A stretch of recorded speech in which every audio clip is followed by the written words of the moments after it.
Hello class. Welcome back बच्चों। तो प्यारे बच्चों, स्टार्ट करते हैं नया लेक्चर। बाबू, कल हमने टाइप्स ऑफ प्लान पे चर्चा शुरू कर दी थी। और बेटा, टाइप्स ऑफ प्लान में हमने दो टाइप ऑफ प्लान पढ़ लिए हैं। मैंने आपको कहा था टोटल 8 हैं, जिसमें से हम 6 को पेयर की फॉर्म में पढ़ेंगे और 2 को इंडिविजुअली पढ़ेंगे अलग अलग। और कल हमने पॉलिसी वर्सेस रूल्स की बात करी। जैसे मैंने पॉलिसी में बात करी थी, पॉलिसी एक जनरल स्टेटमेंट है that brings uniformity in action. बेटा, आपके एक्शन यूनिफॉर्म हो जाए, सबके लिए जैसे हो जाए, इसी वजह से बेटा कोई भी ऑर्गेनाइजेशन पॉलिसी बनाती है। बट बेटा वो जनरल स्टेटमेंट है। कहने के लिए बेटा बात बोलूँ, रिटर्न पॉलिसी। तो रिटर्न पॉलिसी तो इससे तो कुछ भी नहीं पता लग रहा। इससे तो ये पता लग रहा है कि आप सामान वापसी लेने की आपकी कोई पॉलिसी है। इसका मतलब ये है कि अगर मैं कोई स्पेसिफिक स्टेटमेंट ना दूं, तो इसका मतलब तो ये है कि सामान आपका कभी भी वापसी हो जाएगा। मेरी कोई डिस्काउंट पॉलिसी है, इससे क्या पता लग रहा है आपको कि हम डिस्काउंट देते हैं? मैं कुछ ना कहूँ तो आपको तो लगेगा मेरे हर प्रोडक्ट पर डिस्काउंट है। तो वो जनरल स्टेटमेंट है पॉलिसी सिर्फ। बेटा, पॉलिसी को इम्पोज करने के लिए, इम्प्लीमेंट करने के लिए वी मेक रूल्स। और rules are the specific statement that tell us what is to be done and what is not to be done. और बेटा, रूल्स हमेशा रिजिड इन नेचर है, इनको तोड़ोगे तो पेनल्टी होगी। ठीक है जी। कल हमने बहुत सारी पॉलिसी की बात करी बेटा। एग्जांपल के तौर पर return policy, credit policy, purchase policy, pricing policy, discount policy. अगर मैं ऑर्गेनाइजेशन के बाहर जाऊं तो बेटा, मैंने स्कूल का एक एग्जांपल दिया था, मैं डिसिप्लिन पॉलिसी का भी जिक्र किया था। फिक्स्ड प्राइस, नो क्रेडिट, ऐसी भी पॉलिसी हमने सुनी हुई है। कोई दिक्कत, कोई परेशानी तो नहीं? अभी तक बात की है? कुछ पूछना तो नहीं है पॉलिसी और रूल्स में? चलो आगे बढ़ाते हैं बात को। बेटा, अभी हम पेयर की फॉर्म में दो और टाइप ऑफ प्लान पढ़ रहे हैं, objectives and strategy. Objective and strategy बाबू, इनमें भी क्लोज रिलेशन है, तभी मैं साथ करा रहा हूं। अगर कोई रिलेशन ना होता तो शायद मैं साथ कराता ही नहीं। ठीक है जी। आराम से सुनेंगे और समझेंगे। मैं वो बातें भी बोलूंगा बेटा जो केस स्टडी के लिए इंपॉर्टेंट है, और वो बातें भी बोलूंगा बेटा जो केस स्टडी के लिए इंपॉर्टेंट नहीं है पर रियल लाइफ में आपके काम है। तो वो स्ट्रेटजी की मैं बात कर दूं पहले थोड़ी सी। बेटा, अगर पिछले 2-3 साल से टाइप ऑफ प्लान कोर्स में नहीं थे, मतलब लास्ट ईयर इंट्रोड्यूस हुए हैं, 2020 में नहीं थे, कोविड में हटा दिए गए, 2-3 साल तक रहे नहीं एग्जिस्टेंस में, लास्ट ईयर फिर इंट्रोड्यूस हो गए। ठीक है जी। तो बेटा, अगर टाइप ऑफ प्लान की मैं बात करूं, पिछले 10 साल जब वो थे, 10 में से बेटा 3 से 4 बार केस स्टडी अकेली स्ट्रेटजी की आती है। यानी कि टाइप्स ऑफ प्लान में अगर मैं बात करूं, सबसे इंपॉर्टेंट कुछ है तो स्ट्रेटजी है बेटा। 30 से 40% ही पेपर में दिखती दिखती है। ठीक है। इवन आपको ये भी बात बता देता हूँ बेटा, जब हम केस स्टडी की बुक उठाएंगे, एपीसी से केस स्टडी करना शुरू करेंगे, जितने टाइप ऑफ प्लान पे टोटल केस स्टडी होगी, अकेले 30 से 40% एक ही चीज पर होगी, वो स्ट्रेटजी है। इतना इंपॉर्टेंट पोर्शन है। ठीक है जी। खैर, अब मैं आगे बढ़ाता हूँ बात को। बेटा, ऑब्जेक्टिव कैसे कैसे पेपर में पूछा जाता है? बेटा, ज्यादातर टाइप्स ऑफ प्लान अपने सिनोनियम से ही रिकॉग्नाइज होते हैं। पेपर में बेटा ऑब्जेक्टिव बहुत सारे अलग अलग सिनोनियम के नाम से आ सकता है, वहां से आइडेंटिफाई होगा आपको कि टाइप ऑफ प्लान ऑब्जेक्टिव है। अब वो ऑब्जेक्टिव को कुछ लोग एम्स बोलते हैं, targets, goals, benchmark, basis to any organization,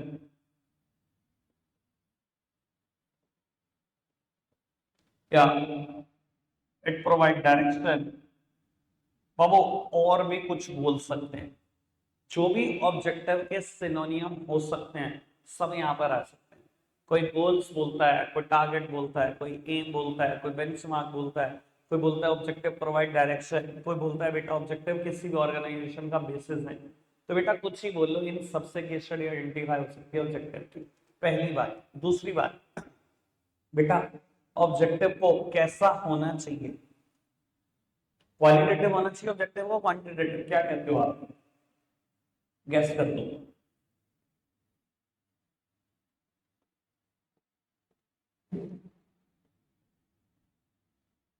quantitative होना चाहिए, क्वालिटेटिव? गैस करना कैसा होना चाहिए? वो देखो, अगर मैं कॉर्पोरेट वर्ल्ड की बात करूं, कल को आपने आगे बढ़ना है जिंदगी में, कॉर्पोरेट वर्ल्ड भी देखने को मिलेगा। अगर कॉर्पोरेट वर्ल्ड में कोई ऐसी बात करता है ना क्वालिटेटिव, तो बेटा लोग समझ जाते हैं कि ये इमेच्योर पर्सन है, अभी कुछ ज्ञान नहीं है इसको। लोग आपको ऐसे ही देखते हैं, उन्हीं नजरों से देखते हैं कि इसको कुछ ज्ञान नहीं है, बच्चा है ये, इसे कुछ नहीं पता। क्यों बेटा? क्योंकि क्वालिटेटिव चीजें सही बताती नहीं किसी चीज को। आप अपने बारे में सोचो, अगर आपने से कोई मुझे ये कहे कि मेरा सीबीएसई बोर्ड में ऑब्जेक्टिव है कि मैं 95% स्कोर करूं 12th क्लास, समझ में आया? कुछ बहुत कुछ समझ में आया, क्वांटिटेटिव बात करी। लेकिन एक आदमी का मैं बहुत स्कोर करना चाहता हूँ, बहुत का क्या मतलब है बेटा? ये हुई क्वालिटेटिव बात। सेम वे, अगर मैं कहूँ मैं अपनी ऑर्गेनाइजेशन की सेल 20% से इंक्रीज करना चाहता हूँ, पहले 10 लाख या 12 लाख चाहता हूँ, समझ में आ रहा है क्या चाहते हो? और मैं ये कहूँ मैं अपनी सेल को बहुत इंक्रीज करना चाहता हूँ, तो क्या समझ में आएगा किसी को? कुछ समझ तो नहीं आएगा। तो बेटा क्वालिटेटिव बातें क्योंकि क्लियर पिक्चर नहीं देती, इसलिए अच्छी नहीं मानी जाती। क्वांटिटेटिव ऑब्जेक्टिव सेट होना बहुत जरूरी है, कॉर्पोरेट वर्ल्ड में ऐसा ही होता है। ठीक है जी। और अगर बेटा मैं थोड़ा सा और इसको एक्सटेंड करूं, बेटा क्वांटिटी में भी ना दो बातें हैं, absolute terms and relative terms. Absolute and relative, वो ऑल्दो मुझे नहीं पता कि आपको डिफरेंस पता है कि नहीं, पर मैं थोड़ी सी बात कर देता हूँ। एब्सोल्यूट क्या होता है? किसी चीज को होल नंबर में रिप्रेजेंट करना, और बेटा रिलेटिव टर्म्स क्या? परसेंटेज में रिप्रेजेंट करना। कैस करना जरा, क्वांटिटी में होगा ये तो समझ में आ गया ऑब्जेक्टिव, रियल लाइफ में तो क्वांटिटी में ही होगा। एब्सोल्यूट या रिलेटिव, आपको क्या बढ़िया लगता है, कैसा होना चाहिए, एब्सोल्यूट या रिलेटिव? दोनों को मतलब समझा? एब्सोल्यूट मतलब इन होल नंबर, और बेटा रिलेटिव मतलब इन परसेंटेज। क्या कहते हो बाबू? अगेन अगर बताना हो मेरे को तो रिलेटिव मेथड्स ज्यादा अप्रोप्रिएट होते हैं देन एब्सोल्यूट, क्योंकि बेटा ये क्लियर डेमार्केशन, क्लियर पिक्चर नहीं देते होती। आइडिया देता हूँ आपको, एग्जांपल सुनना। दो ऑर्गेनाइजेशन है ए और बी, मैं आपको कहूँ इस साल ना दोनों ऑर्गेनाइजेशन के प्रॉफिट 50,000 रुपए से बढ़ गए, मैंने एब्सोल्यूट बात करी। अभी आपको जो जितना मैंने बोला है ना कि दोनों के प्रॉफिट 50,000 से बढ़ गए, आप पता है क्या सोच रहे होंगे कि दोनों ऑर्गेनाइजेशन सेम लेवल की है, क्योंकि आपको अमाउंट की बराबर दिख रही है। तभी मैं बोल रहा था एब्सोल्यूट चीजें उतनी क्लियर पिक्चर नहीं रहती। और अगर मैं ये बताऊं कि इसके प्रॉफिट 10% से बढ़े हैं और इसके प्रॉफिट 25% से बढ़े हैं, यानी कि इसका पिछला प्रॉफिट था 5 लाख और इसका पिछला प्रॉफिट था 2 लाख, 2 लाख का 25% बढ़े 50,000 बढ़े, और 5 लाख का 10% बढ़े 50,000 बढ़े। अगर मैं सिर्फ ये बोल रहा था दोनों के प्रॉफिट 50,000 से बढ़े, कुछ समझ आ रहा था आपको? तो लग रहा था दोनों ऑर्गेनाइजेशन बराबर लेवल की हैं, और मैंने बोल दिया एक का प्रॉफिट 10% से बढ़ा, एक का 25, तुरंत आपका दिमाग में सब कुछ चेंज हो गया, आपको बी ऑर्गेनाइजेशन अच्छी लगनी शुरू हो गई। तो पता लगा बेटा एब्सोल्यूट टर्म भी उतना क्लियर पिक्चर नहीं देती जितना रिलेटिव चीजें दे सकती हैं। ठीक है। अगर मैं रियल लाइफ की बात करूं और केस स्टडी की, तो दोनों को अलग अलग कर रहा हूं, दोनों बातें आराम से सुनना। बेटा रियल लाइफ में ऑब्जेक्टिव कैसे सेट होते हैं? पहली बात तो क्वांटिटेटिव, दूसरी बात अगर इसमें भी स्पेसिफिक हो जाऊं तो रिलेटिव। ये है रियल लाइफ की बात। अब आ जाओ केस स्टडी पर। बेटा केस स्टडी में तो ये भी आंसर हो सकता है, केस स्टडी में आंसर क्वालिटेटिव मेजर्स भी हो सकते हैं, खाली क्वांटिटी छोड़ दो। केस स्टडी तो बहुत फंसाती है आपको। केस स्टडी में क्या होगा बेटा? और वो आपको बोल दिया जाएगा एक ऑर्गेनाइजेशन है, वो अपनी वेबसाइट पे ट्रैफिक इंक्रीज करना चाहती है, ये उसका गोल है इस साल का। ये भी नहीं बताया कितना ट्रैफिक इंक्रीज, बस ये बोल दिया कि वो अपनी वेबसाइट पे चाहती है कि उसका ट्रैफिक बढ़ जाए, लोग आए उसकी वेबसाइट पे, बस इतना। तो ये मत कह देना चाहिए क्वालिटेटिव बात है, मैं तो आइडेंटिफाई नहीं करता। केस स्टडी में कुछ भी हो सकता है। तो मैंने बोल दिया केस स्टडी में अगर क्वालिटेटिव बात भी है तो आइडेंटिफाई करनी पड़ेगी, बट रियल लाइफ में बेटा quantitative as well as relative. कोई दिक्कत, कोई परेशानी था? बात समझ में आई? आगे बढ़े। अब ऑब्जेक्टिव पर इतना ही चर्चा थी, मैं स्ट्रेटजी पर चर्चा करूंगा। अगले 15 मिनट लगेंगे एक टॉपिक समझाने में, स्ट्रेटजी। मेरी तरफ से चाहे आज का दिन लग जाए मुझे कोई दिक्कत नहीं है बेटा, पर ये बात समझ में आनी चाहिए, ठीक है ना? क्योंकि मुझे पता है अगले 2 से 3 दिन में कोर्स वाइंड अप हो जाएगा, इतनी बड़ी कोई टेंशन रह नहीं गई मेरे सर पे। ठीक है। तो बाबू आराम से समझते हैं जरा इस चीज को, क्योंकि कंफर्म है यहाँ से केस स्टडी कहाँ है। मैं बाबू ये वाली बात रब कर देता हूँ, क्योंकि मैंने समझाना जितना था वो तो समझा ही दिया। अब ना बेटा मैं एक बात हिंदी में लिख रहा हूँ, ठीक है जी, और इसको ऐसे ही याद रखना है, अगर चाहते हो पेपर में केस स्टडी आपसे हो जाए तो। बाबू ऑब्जेक्टिव हमें बताते हैं क्या अचीव करना है।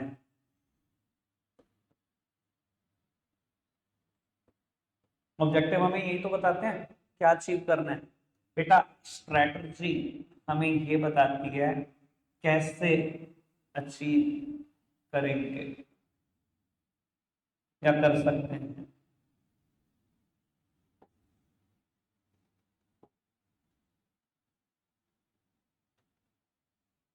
कोई दिक्कत कोई परेशानी तो नहीं। तो वो ऑब्जेक्टिव हमें बताते हैं क्या अचीव करना है, स्ट्रेटजी बताते हैं कैसे अचीव हो सकती है ये चीज। मैं एग्जांपल देता हूँ आपको ये बात क्लैरिफाई करने के लिए। स्ट्रेटजी की केस स्टडी आइडेंटिफाई करने के ना टोटल 5 तरीके हैं। 5 अलग अलग रास्तों से केस स्टडी आइडेंटिफाई होती है, बहुत कॉम्प्लेक्स बात है। तो वो सबसे पहली बात कैसे अचीव करेंगे से होती है। कई बार ना पेपर में ही आता है कि गवर्नमेंट का ना ऑब्जेक्टिव था कि ब्लैक मनी इंडियन इकोनॉमी से खत्म हो जाए। गवर्नमेंट ऑफ इंडिया ने ऑब्जेक्टिव लिया कि हम ब्लैक मनी इंडिया से खत्म करना चाहते हैं। भाई ऑब्जेक्टिव है ये तो पता लग गया क्या अचीव करना है गवर्नमेंट को। ब्लैक मनी गवर्नमेंट खत्म करना चाहती है। बेटा गवर्नमेंट ने क्या करा ब्लैक मनी खत्म करने के लिए, गवर्नमेंट ने ना डीमोनेटाइजेशन कर दिया। जितनी अनअकाउंटेड मनी थी सब अकाउंट में तो जानी थी, बैंक अकाउंट में अकाउंट फॉर होनी पड़ी। सबको दिखाना पड़ गया मेरे पास कितना माल है। जो छुपाना चाहते थे सब खुल के भेजते। तो बाबू क्या अचीव करना है, ब्लैक मनी को खत्म करना है। कैसे अचीव करा सरकार ने इसको, डीमोनेटाइजेशन से। यानी कि बोल सकते हैं हम डीमोनेटाइजेशन कुछ और नहीं बेटा एक स्ट्रेटजी ही थी। समझ में आती है बेटा बात, कोई दिक्कत कोई परेशानी तो नहीं। एक तरीका केस स्टडी को आइडेंटिफाई करने का ये हिंदी वर्ड क्या अचीव करना है कैसे अचीव करेंगे याद रखना बस। पहली बात किया, आगे बढ़ाए बात। बाबू दूसरी बात, कभी भी, वैसे मैं ये कभी रटवाना नहीं चाहता, मैं समझाऊंगा जरूर इससे रिलेटेड कुछ ना कुछ बात। कभी भी अगर किसी भी केस में आपको ये वर्ड दिखाई दे ना कि आप कॉम्पिटिटर के खिलाफ कुछ कर रहे हो, कॉम्पिटिटर वर्ड दिखना चाहिए। आंसर 99% केस में स्ट्रेटजी होता है। ऐसा क्यों? क्योंकि मेनली स्ट्रेटजी बेटा कॉम्पिटिटर के अगेंस्ट ही बनाई जाती है। ये बात मैं आपको याद रखने के लिए एक बात बोलता हूँ। अभी आईपीएल सब देखते हैं यार, बहुत हम 14-15 साल से आईपीएल चल रहा है, बल्कि 17 साल से आईपीएल चल रहा है, सब शौकीन है। वो आईपीएल में 2.5 मिनट का ब्रेक होता है, क्या बोलते हैं हम उसको, strategic time out. Strategic time out. और हम इस 2.5 मिनट में सिर्फ यही डिस्कशन कर रहे होते हैं कि ऑपोजिशन टीम से को कैसे टैकल करना है, या कैसे इनके जल्दी विकेट गिराने हैं, या इनको कैसे कम से कम रन बनाने देने हैं। सारी की सारी जो प्लानिंग होती है, सारी की सारी जो स्ट्रेटजी है, किसके खिलाफ बना रहे हो, कॉम्पिटिटर के खिलाफ ही तो बना रहे हो। वर्ड याद रहेगा, आईपीएल याद रहेगा तो ये भी याद रहेगा। वो कॉम्पिटिटर के अगेंस्ट हमेशा स्ट्रेटजी ही बनाई जाती है। ये वर्ड केस स्टडी में लिखने का मतलब ये बेटा सीधा सीधा सा आंसर हो गया स्ट्रेटजी। कोई दिक्कत कोई परेशानी तो नहीं, क्लियर है बात बाबू। अभी तक मैंने 3 बातें पढ़ी हैं, चाहे पॉलिसी हो, चाहे रूल्स हो, चाहे ऑब्जेक्टिव। बेटा ये तीनों ना एक एक बात बोलते हैं और खत्म हो जाते हैं, इतनी सी बात। लेकिन strategy is a comprehensive plan, ये एक बात नहीं बोलता। स्ट्रेटजी क्या है, कॉम्प्रिहेंसिव प्लान है, एक से ज्यादा बात करता है। मैं बता देता हूँ, स्ट्रेटजी 3 चीजों से मिलकर बनी है। ये बात मैंने नोट्स में भी लिखी हुई है बाबू। पहली चीज है determining long term objective, adopting a suitable courses of action and allocation of resources. बाबू मैं यहाँ पर ना आपको एक बड़ी इंपॉर्टेंट बात बताने जा रहा हूँ, बोलता हूँ मैं अकाउंट्स में भी आपको ये बात बहुत बार बोलता हूँ, बीएसटी में भी बोलता हूँ केस स्टडी पढ़ाते टाइम। बेटा केस स्टडी सॉल्व करने का ना एक तरीका है, और वो तरीका में सबसे जरूरी चीज है बेटा पेशेंस। केस स्टडी पढ़ते टाइम ना टाइप्स ऑफ प्लान की सबसे ज्यादा पेशेंस दिखाना। मैं ऐसा क्यों बोल रहा हूँ बेटा, मान लो पहली लाइन में लिखा हुआ है कि ऑर्गेनाइजेशन अपनी सेल को 20% से बढ़ाना चाहती है। ज्यादातर बच्चे इतने आफती होते हैं बेटा, सीधा आंसर लिखेंगे ऑब्जेक्टिव। बेटा सबर कर ले, कुछ और भी आंसर हो सकता है। और वो स्ट्रेटजी 3 चीजों से मिलकर बनती है, जिसमें पहली चीज है determining long term objective. Strategy में भी पहले लॉन्ग टर्म ऑब्जेक्टिव सेट होता है। अगर केस स्टडी तू आगे पढ़े और तुझे दो बातें और नजर आ जाएं तो answer is strategy, objective answer होगा ही नहीं। इसलिए मैं बोल रहा हूँ सबर करना जरूरी है। खाली ये मत देख लेना पहली लाइन की organisation want to increase it sales by 20%, आपने सीधा फटाफट से आंसर चिपकाया ऑब्जेक्टिव। आंसर स्ट्रेटजी भी हो सकता है अगर दो चीजें साथ में और मिल जाएं तो वो किन 3 चीजों से मिलकर बनी है strategy? Determining long term objective, adopting a suitable courses of action and allocation of resources। बाबू क्या है इन दोनों बातों का मतलब? एक एग्जांपल देता हूँ। बाबू एक कंपनी इंडिया में एग्जिस्ट करती है पतंजलि, सब जानते हैं बाबा जी, और मैं शायद बहुत बार बोलता भी हूँ इनके बारे में। ठीक है जी बाबू, बड़ी सिंपल सी बात ये है कि इन्होंने इंडिया में जितना भी धंधा एक्सप्लोर करा सिर्फ एक ही वजह से करा। अब वो जब ये आए नए नए मार्केट में तो पीछे पड़ गए कंपनी के known as HUL, Hindustan Unilever. ठीक है, एक ही कंपनी के पीछे पड़े हुए हैं, आप देख लेना उठाकर हिस्ट्री जितनी भी। जब से इन्होंने अपना धंधा शुरू करा सिर्फ एक ही कंपनी के पीछे पड़े हैं, हिंदुस्तान यूनिलीवर के। और बात सिर्फ एक ही करते हैं कि विदेशी कंपनियों ने देश को खत्म कर दिया, ये कर दिया, वो कर दिया, ऐसे प्रोडक्ट बेच दिए, वैसे प्रोडक्ट बेच दिए। बाबू जो हिंदुस्तान यूनिलीवर बनाकर इंडिया में बेच रहा है वही इन्होंने बनाकर बेचना शुरू कर दिया। बस हर चीज में क्या डाल दिया? आयुर्वेद। क्योंकि ये ऐसा वर्ड है इंडियंस के घुटने टूट जाते हैं आयुर्वेद के सामने। इंडियंस को लगता है बस सब चीज इसी में है बस, और तो दुनिया में कोई प्रोडक्ट बचा ही नहीं। बेच बाबा जी भी वही रहे। ठीक है ना, टूथपेस्ट ही वो बेच रहा था, टूथपेस्ट ही आपने बेच दी, बस आपने बोल दिया इसका नाम है दंत कांति, इसमें लौंग है। तो हिंदुस्तानियों को लगता है भाई सब कुछ इसी में है। ठीक है ना जी। सोप ही वो बेच रहे थे, सोप ही आपने बेचना शुरू कर दिया। बिस्किट ही वो बेच रहे थे, बिस्किट ही आपने बेचना शुरू कर दिया। क्रीम पाउडर वो बेच रहे थे, आपने बेचना शुरू कर दिया। बस हर चीज में एक वर्ड नया ऐड कर दिया, आयुर्वेद। किसी में लौंग है, किसी में नीम है, बस क्या बोलूं मैं इस चीज को। और करते करते 5,000 करोड़ से आपकी भी टर्नओवर क्रॉस कर दी। 5,000 करोड़ से टर्नओवर आपकी भी क्रॉस है इस टाइम पर। ठीक है जी। अब सुनना जरा नाम से बात। तो इस बार पतंजलि ने अपने लिए एक ऑब्जेक्टिव लिया कि हम अपनी सोप की सेल, सिर्फ साबुन की सेल 200 करोड़ से बढ़ाना चाहते हैं। ठीक है जी, मान लो ऑब्जेक्टिव 200 करोड़ से प्लस करना चाहते हैं अपनी साबुन की सेल। क्लियर है ऑब्जेक्टिव बाबू? इसके साथ साथ हमने दो चीजें और डिटरमाइन कर दी, adopting a suitable courses of action. आपने सुटेबल कोर्सेज ऑफ एक्शन भी ले लिए।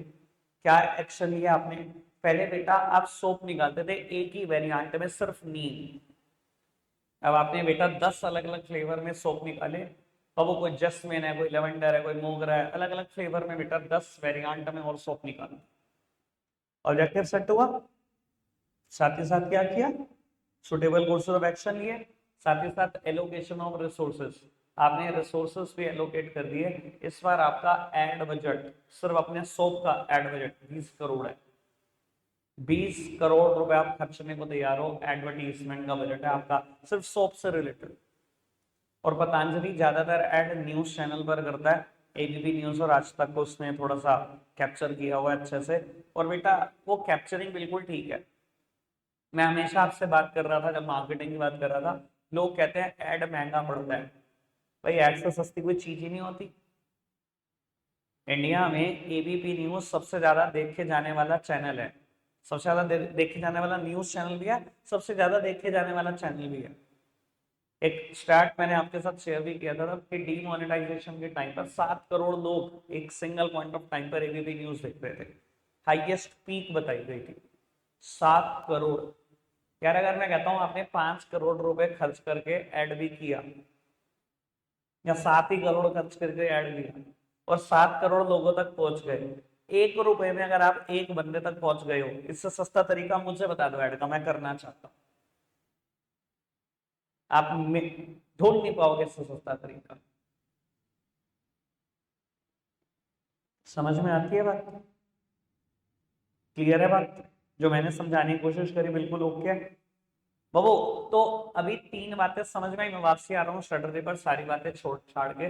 बेटा तीन चीजें स्ट्रेटजी में होती है, determining long term objective, adopting a suitable courses of action and allocation of resources. मैं एक बार एक एग्जांपल और दे देता हूँ, बाहर से हटकर, ऑर्गेनाइजेशन से हटकर। बाबू आपके दिमाग में ना 12th शुरू होते ही पहले दिन ऑब्जेक्टिव आया कि यार 11 तो जैसे तैसे बिता ली, अब 90% प्लस लाने हैं, कुछ भी हो जाए, ठीक है जी। क्योंकि बेटा 11th का रिजल्ट प्राइवेटली आते हैं, सीबीएसई बोर्ड का रिजल्ट कुछ भी कर लो आप पब्लिक हो ही जाता है, जितना मर्जी छुपा लो।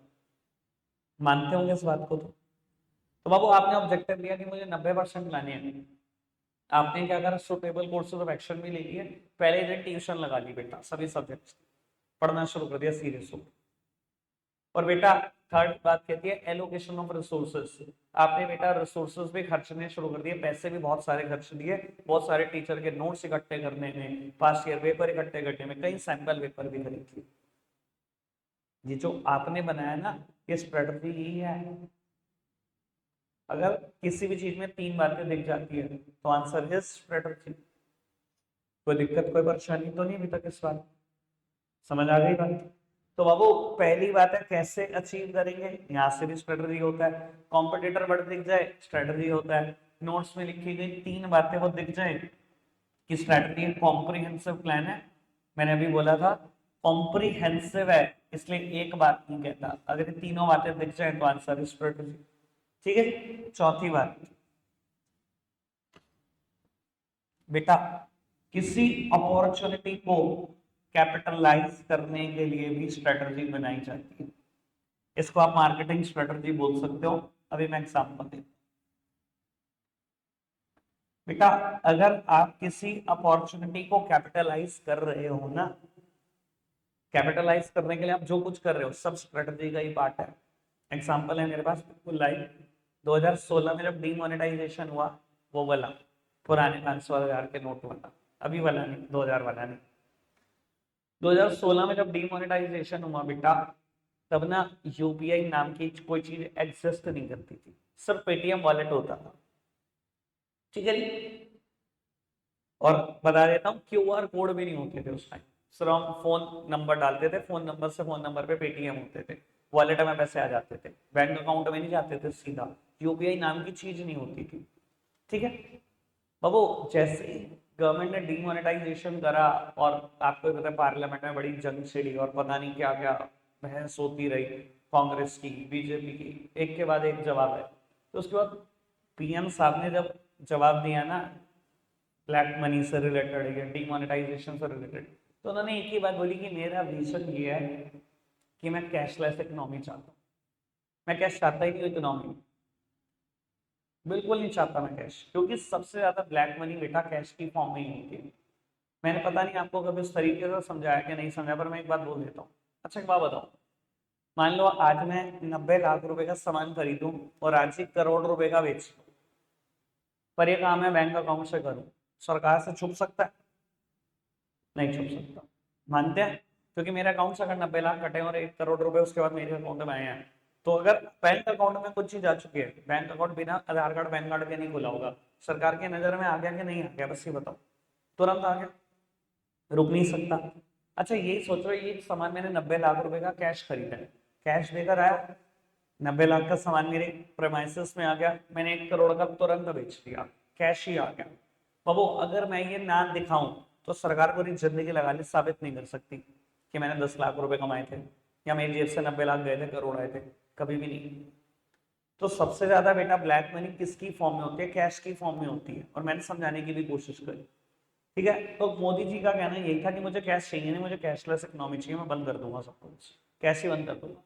और वेरी सोन हम एक चीज और देखेंगे, मैं बता देता हूँ, गवर्नमेंट ऑफ इंडिया का अपना वॉलेट होगा, जैसे पेटीएम वॉलेट है, जीपे है, फोन पे है, सब वॉलेट खत्म हो जाएंगे, गवर्नमेंट ऑफ इंडिया अपना वॉलेट देगी सबको, और उसके बाद इकोनॉमी से कैश बिल्कुल आउट हो जाए, जितने जितने आपके पास नगद है सब बैंकों में जमा कराओ, अपने वॉलेट में रिप्रेजेंट करा लो, उतने पैसे बस, वहीं से खर्चो, वहीं से कमाओ, वहीं खाओ, सब खत्म हो जाएगा, देखोगे आप बहुत जल्दी, पक्का बता रहा हूँ, देखोगे पूरी कैशलेस इकोनॉमी देखोगे आप, घबराओ नहीं, ठीक है जी, अब मैं मुद्दे पे वापस आता हूँ। जैसे ही मोदी जी ने बात बोली ना, पेटीएम ने पता है क्या करा, जितने वो ऐड देता था उसके 4 गुने कर दिए।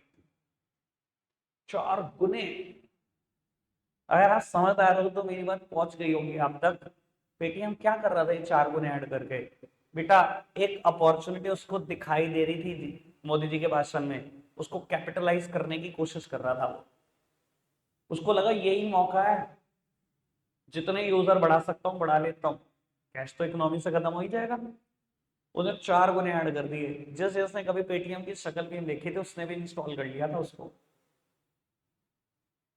समझ आ रही है बात? तो यानी कि जब भी किसी अपॉर्चुनिटी को कैपिटलाइज करने की बात होगी, हमेशा आंसर एक ही होगा, आंसर है स्ट्रेटजी। कोई दिक्कत कोई परेशानी तो नहीं? 4 बातें समझ में आ गई?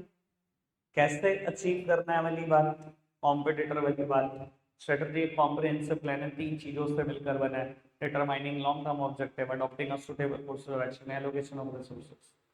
चौथी बात, किसी अपॉर्चुनिटी को कैपिटलाइज करने में। क्लियर है बात? ठीक है जी।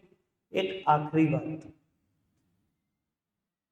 वो कंपनी अगर ये सोच रही है कि वो एक नया प्रोडक्ट लॉन्च करे या ना करे, लॉन्च करे या ना करे, और अगर करे तो बेटा choice of channel of distribution क्या हो, choice of channel of distribution क्या हो, एड मीडिया कौन सा यूज करे, सेल्स प्रमोशन एफर्ट कौन सा यूज करे, ये सारी बातें भी स्ट्रेटजी में ही सोची जाती है।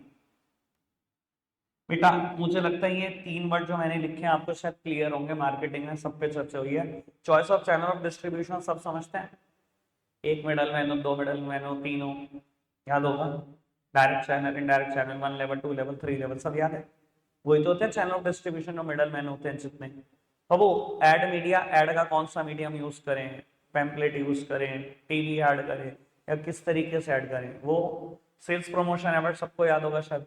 Discount, rebate, product combination, quantity gift, याद आ रही है बात? नेस्कैफे कॉफी के साथ mug, product combination, buy 3 soap get 1 free, quantity gift, याद तो आ रहा होगा। सेल्स प्रमोशन टूल्स पढ़े थे बहुत सारे हमने। तो बाबू, नया प्रोडक्ट लॉन्च करें या ना करें, और अगर करें तो बेटा एड मीडिया कैसी हो, सेल्स प्रमोशन एफर्ट क्या हो, चॉइस ऑफ चैनल डिस्ट्रीब्यूशन क्या हो, ये सब बातें भी बेटा आप स्ट्रेटजी में ही सोचते हो। ठीक है जी। 5 मैंने तरीके बताए बेटा, जहां से अलग अलग तरीकों से स्ट्रेटजी पर केस स्टडी आती है। इससे बाहर कुछ नहीं जाएगा, यकीन मानना। सीबीएसई बोर्ड में इसके बाद चैलेंज भी फेंक देना, जो बनाने बना के दिखाते हैं। ठीक है जी। कोई दिक्कत कोई परेशानी तो नहीं? अभी तक बात की है, आगे बढ़ाए बात को। तो वो ऑब्जेक्टिव और स्ट्रेटजी खत्म हो जाता है। 2 चीजें और अभी आज का ही टारगेट में है बेटा, वो है मेथड्स वर्सेस प्रोसीजर। तो वो मेथड्स वर्सेस प्रोसीजर, बेटा इन वर्ड से ना आप फेमिलियर तो हो। कोई ये नहीं कह सकता कि मैंने फेमिलियर नहीं, मुझे पता नहीं है। क्या बात कर रहे हो यार, आपको सब पता है। प्रोसीजर क्या होता है? मैगी बनाने का एक प्रोसीजर है। मैंने बोला टाइप्स ऑफ प्लान में ज्यादातर टाइप्स ऑफ प्लान अपने सिनोनियम से आइडेंटिफाई होते हैं। बेटा कई बार पेपर में आ जाता है एग्जैक्ट मैनर, या ऑर्डर, या सीक्वेंस, या क्रोनोलॉजिकल सीक्वेंस, या step by step manner, step by step. Sir मैं हमेशा बोलता हूँ मैगी बनाने का एक प्रोसेस है, प्रोसीजर है। बेटा जब कोई चीज प्रोसीजर होती है ना, तो आपको क्रोनोलॉजिकल सीक्वेंस में चलना होता है, या कोई भी स्टेप कभी भी पढ़ सकता हूँ। मैं लास्ट स्टेप लिखा हुआ है सर्व द मैगी, ये पढ़ लो। मैं लास्ट स्टेप यही लिखा होता है सर्व द मैगी, वो पढ़ लोगे सबसे पहले। वहां फर्स्ट स्टेप लिखा है कि टेक अ पैन, इतना वाटर लो, इतने डिग्री पर बॉईल करो, या इतना इतनी देर बॉईल करो, उसके बाद pour the Maggi into the pan. ये पढ़ लो सीधा second third step, pour the Maggi. किसमें? पैन तो लिया ही नहीं, पानी भी नहीं बॉईल कर अभी। तो बाबू अगर कह रहा है कोई चीज प्रोसीजर है, प्रोसीजर का मतलब क्या, सीक्वेंस है, क्रोनोलॉजिकल सीक्वेंस है, इसी ऑर्डर में चलना है, ऐसे स्टेप बाय स्टेप चलना है, इसी एग्जैक्ट मैनर में चलना है, ये तो सारी बातें हो सकती हैं, ये तो सारे सिनोनियम है। ठीक है जी, ज्यादातर केस स्टडी प्रोसीजर के वर्ड से आइडेंटिफाई होगी। अभी एक बात और बोल दूंगा बाबू, मेथड्स क्या होते हैं, इसके क्या सिनोनियम है बेटा। मेथड मतलब ऑल्टरनेटिव और वे आउट। मेथड का मतलब क्या बेटा, किसी भी काम को करने के ऑल्टरनेटिव या वे आउट। अगर एग्जांपल देना हो, आपकी बुक से देना हो तो आपने पढ़ा हुआ है, ट्रेनिंग देने के मेथड पढ़े हमने, on the job training method, on the of the job training method, सबने पढ़े मुझसे स्टाफिंग। तो अब वो याद तो आ ही रहा होगा, ये क्या है बेटा, ऑल्टरनेटिव है, किसी भी काम को करने के वे आउट्स हैं, उन्हें ही हम मेथड बोलते हैं, या तो इस नाम से आती है पेपर में या इस नाम से आती है। ठीक है जी बाबू, मेथड के लिए एक और वर्ड भी लगाया जाता है, एक और स्टेटमेंट भी लगाई जाती है, prescribe manner to perform a task.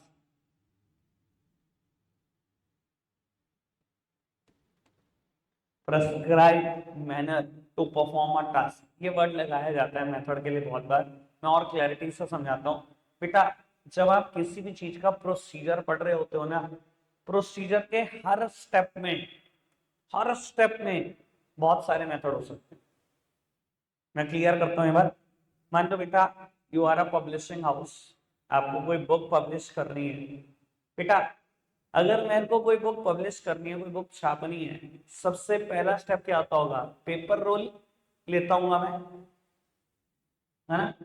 Then बेटा उसकी कटिंग करते होंगे हम, देन बेटा हम प्रिंटिंग करते होंगे, देन बेटा बाइंडिंग करते होंगे। देखो पब्लिशिंग हाउस आप भी नहीं हो, मैं भी नहीं, पर अगर मोटे मोटे प्रोसीजर की बात करूं, यही तो 4 स्टेप होते होंगे, यही तो स्टेप होते होंगे सीक्वेंस में। पेपर रोल खरीद लो, देन बेटा कटिंग कर लो उसकी एक स्पेसिफिक साइज में, देन बेटा प्रिंटिंग कर लो, देन बाइंडिंग कर लो। मैंने क्या बोला था, प्रोसीजर मतलब क्रोनोलॉजिकल सीक्वेंस। ऐसा हो सकता है कि स्टेप भी काट दो, पहले बाइंडिंग कर लो, किस चीज की बाइंडिंग, कोई चीज तो है नहीं आपके पास, या ये पहले प्रिंटिंग कर लो, पेपर तो है नहीं, सीक्वेंस में ही चलोगे। लेकिन मैंने भी साथ में ये भी बोला था बेटा, प्रोसीजर के हर स्टेप में मेथड होते हैं, इस स्टेप को परफॉर्म करने के लिए देयर आर वेरियस ऑल्टरनेटिव, अच्छा एक बात बताओ, मैं कहता हूँ आपकी क्लास में 20-25 बच्चे ही हैं, आपको क्या लगता है पेपर रोल एक ही क्वालिटी का आता है मार्केट में, बस वही खरीद लाओ, कितने सारे ऑल्टरनेटिव अवेलेबल होंगे। कोई पेपर रफ है, कोई सेमी रफ है, कोई फेयर पेपर है, फेयर में भी 3-4 क्वालिटी है। अभी तो खैर मैं आपको बहुत ज्यादा आइडिया नहीं दे रहा, पर इंटरव्यू में जब आप जाते हो मार्केट में प्रिंटर के पेपर आते हैं, 50 GSM से स्टार्ट हो जाते हैं। 50 GSM बहुत हल्का पेपर होता है कि एक तरफ प्रिंट होगा फिर दूसरी तरफ भी दिखेगा। 110 GSM का पेपर आता है। इंटरव्यू में जब भी आप जा रहे हो, हमेशा अपना बायोडाटा, रिज्यूमे 110 GSM के पेपर पे देना चाहिए। तुम्हें तो खैर नहीं पता होगा इस चीज का, दिखता भी नहीं पिछली तरफ, इतना थिक क्वालिटी का पेपर होता है। तो अगर पेपर रोल खरीदना है, आपको क्या लगता है कोई एक ऑल्टरनेट है, कितने सारे तरीके के ऑल्टरनेटिव अवेलेबल है, कितने सारे वे आउट्स हैं, समझ में आ रही है बात। सर चलो पेपर रोल आ गया, उसके बाद कटिंग, कटिंग करना है। अब आपको क्या लग रहा है एक ही तरीका है, यार आपकी बुक सारी सेम शेप की होती है क्या, कोई A4 है, कोई A3 है, कोई B2 है, कोई B1 है, बहुत सारे तरीकों की है। सारी बुक की शेप सेम तो नहीं है, सारी बुक का साइज एक है क्या, तो कटिंग करने के भी बहुत सारे वे हैं। सेम वे, प्रिंटिंग करनी है, एक फॉन्ट है क्या, MS वर्ड चलाते हो, कभी चलाया, एक फॉन्ट है खाली, गिन भी नहीं सकते। और फॉन्ट के बाद साइज में जो एक साइज है, और उसके बाद सोचो बोल्ड छापना है, इटैलिक छापना है, एक तरीका है। प्रिंटिंग के कितने वे आउट्स हैं, और उसके बाद बाइंडिंग करनी है। अभी जितने बैठे हो ना, उसमें 2 तरीके की बाइंडिंग निकल जाएगी, 2-3 तरीके की नोटबुक में सबकी। कई बार क्या होता है, हम सेंटर पेपर पे जाते हैं, सिलाई दिखाई देती है, तो हमें पता लगता है यार इसने सिलाई वाली बाइंडिंग करी है। कई बार बेटा स्टेपलर पेन दिखाई देती है, तो हमें पता लगता है यार ये तो सिलाई नहीं यूज करी, उन्होंने स्टेपलर पेन यूज करी है। एक तरीका थोड़ी है बाइंडिंग करने का भी, तो मैं यही बताने जा रहा हूँ, प्रोसीजर के हर स्टेप में बहुत सारे मेथड हो सकते हैं, बहुत सारे ऑल्टरनेटिव हो सकते हैं, बहुत सारी प्रेस्क्राइब्ड वे हैं to perform a task. Clear हुई बात? समझ में आता है? प्लानिंग में सबसे इंपॉर्टेंट लेक्चर था आज का, ध्यान रखना। रखते हैं आज के लिए इतना ही है प्यारे बच्चों, बाय बाय।